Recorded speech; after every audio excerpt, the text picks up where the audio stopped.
अस्सलाम वालेकुम, welcome back to my YouTube channel. आज का वीडियो स्टार्ट करते हैं। आज का वीडियो सुबह हो चुकी थी और आज मैं बना रही थी गाजर का हलवा और यहाँ पे ज़ैनब मेरे साथ हेल्प करवा रही थी मेरी गाजर छीलने में।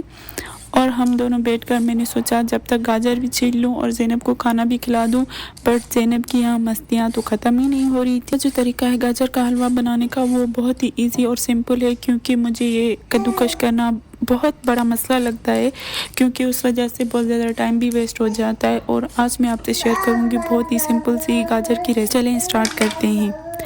मैंने गाजर को यहाँ पे गाजर 3 किलो ले ली थी और इनको और मैं छीलने के लिए यूज़ कर रही हूँ कटर, क्योंकि उससे आप जल्दी हो जाएगा छीलने के। और आपने जो गाजर लेनी है वो मोटी होनी चाहिए ताकि उसको छीलने में मतलब आसानी हो और जल्दी से हो भी जाए। और 3 किलो गाजर के लिए आपको दूध चाहिए तकरीबन 6 किलो या 5 किलो दूध चाहिए। और ज़ैनब के खिलौने तो हर जगह पड़े होते हैं, क्योंकि अब मैं इनको साइड करूँ तो फिर मैं अपना काम स्टार्ट करूँ। और गाजर का हलवा बनने में 2-3 घंटे तो लग ही जाते हैं, क्योंकि काम भी होता है और साथ साथ हलवा भी। और यहाँ पे ज़ैनब भी मेरी हेल्प करवा रही है गाजर का हलवा बनाने में। मेरे ब्लॉग इस बार बहुत ज़्यादा लेट हो रहे हैं, क्योंकि मैं कुछ काम में बिज़ी थी, इस वजह से मैं व्लॉग अपलोड नहीं कर सकी। बट अब कोशिश करूँगी कि रेगुलरली अपने व्लॉग जो है वो अपलोड कर दूँ। और यहाँ पे मैं अपनी कटिंग कर रही हूँ गाजर्स की, क्योंकि अच्छे तरीके से इसको कटिंग करना है, फिर वॉश भी करना है। और ज़ैनब की तो फुल मस्तियाँ चल रही हैं। वो कह रही छोड़ो मुझे बनाने दो, तुम छोड़ो। अब ज़ैनब की बारी है खाना खाने की। मैं सारी चीज़ें साइड करके ज़ैनब को खाना खिलाऊंगी। मैं कोशिश करती हूँ कि ज़ैनब जो है अपना देसी जो खाना है वही खाए, क्योंकि फिर अलग से बनाने में भी थोड़ी मुश्किल होती है और बच्चे को आदत भी होनी चाहिए। ये पहले बाइट जो है वो टेस्ट करती है कि ये क्या चीज़ है खाने की, ये फेंकेगी। फिर दूसरी बार बनाऊंगी, अब इसको टेस्ट आ गया, अब ये फिर से खाने लगेगी। ज़ैनब अभी छोटी है बहुत ज़्यादा, तो इसलिए थोड़े बहुत नखरे करती है खाना खाने में। ये खाकर फिर बाहर फेंकती है।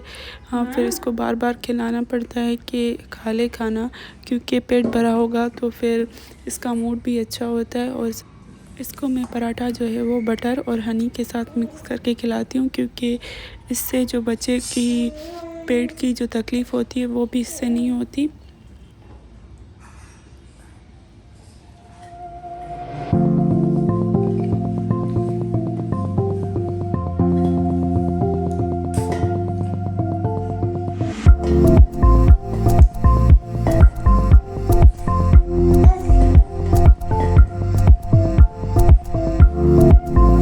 साथ साथ हलवा भी। और यहाँ पे मैंने सारी गाजर्स को छील लिया था और मोटा मोटा काट कर रख दिया था।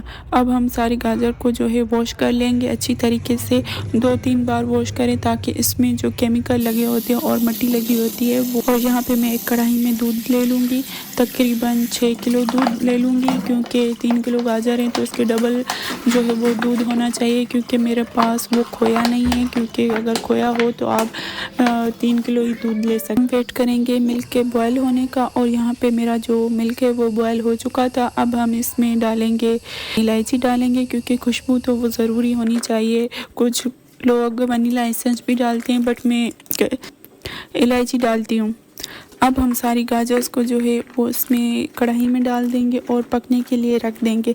और स्लो फ्लेम पे रखना है पकने के लिए, ताकि जो दूध है वो ऊपर मतलब बॉयल ना आ जाए, क्योंकि बॉयल होकर गिर जाएगा तो फिर वो आपके गाजर के हलवे में जो है वो स्मेल हो जाएगी। और यहाँ पे मैं चेक कर रही हूँ कि मेरी गाजर्स जो है वो कितनी गल गई हैं, और तकरीबन गल गई हैं। बट जो है अब भी हम वेट करेंगे कि और ज़्यादा वो। और यहाँ पे हमारी गाजर जो है वो तकरीबन जो है वो गल गई हैं। अब हम एक पोटैटो मैशर लेंगे और इसको जो है वो पीसना शुरू कर देंगे, ताकि जैसे गाजर का हलवा मिलता है वैसे इसकी शेप आ जाए। और ये आसानी से जो है आपकी गाजर जो है वो बिल्कुल गल जाएगी इस तरीके से। इसके बाद हम इसमें चीनी ऐड कर देंगे। आप अपनी टेस्ट के हिसाब से चीनी जो है वो ऐड कर सकते हैं। और अब हम इसका तड़का तैयार कर लेंगे। एक पैन में हमने ऑयल ले लिया।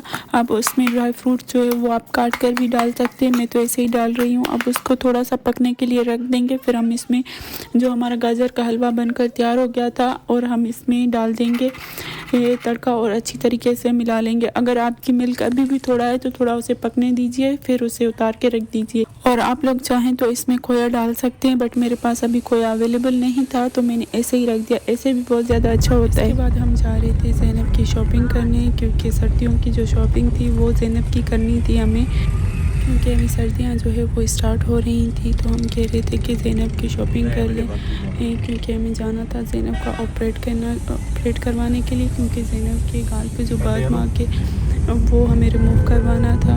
क्योंकि अभी ये छोटी है तो हमने सोचा अभी करवा लें, क्योंकि अभी जब इससे थोड़ी सी अकल आएगी तो ये अपने जो बाल माँ के उसमें हाथ डालेगी और खुद को ही खींचेगी, तो फिर इसे तकलीफ़ होगी। इसलिए हमने सोचा कि अभी हम इसे बदमाग रिमूव करवा लें। हम पहुंच चुके थे बॉलीवुड मॉल हैदराबाद में।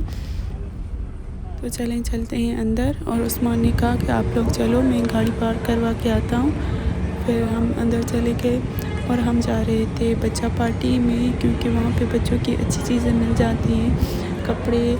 और हमें स्ट्रोलर भी लेना था ज़ैनब का, क्योंकि अब ज़ैनब बड़ी हो रही है तो उठाने में थोड़ा सा मसला होता है, इसलिए हमने सोचा स्ट्रोलर ले लें सबसे पहले।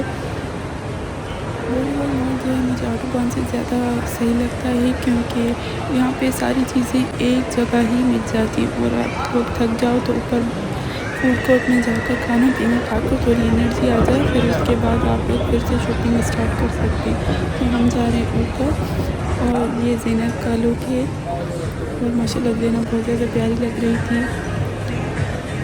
और बच्चा पार्टी ऐसी जगह है जहाँ से आपको बच्चों की न्यू बोर्न से लेकर 2-3 साल के बच्चों तक की हर चीज़ आपको इजीली मिल जाएगी। और एक ही जगह से मिल जाए तो फिर बहुत ही आसान हो जाता है।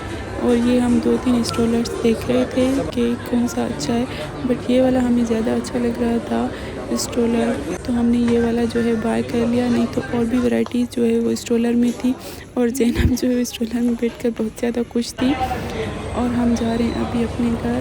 अल्लाह हाफ़िज़। Stay tuned for the next video. Like, share and subscribe my channel.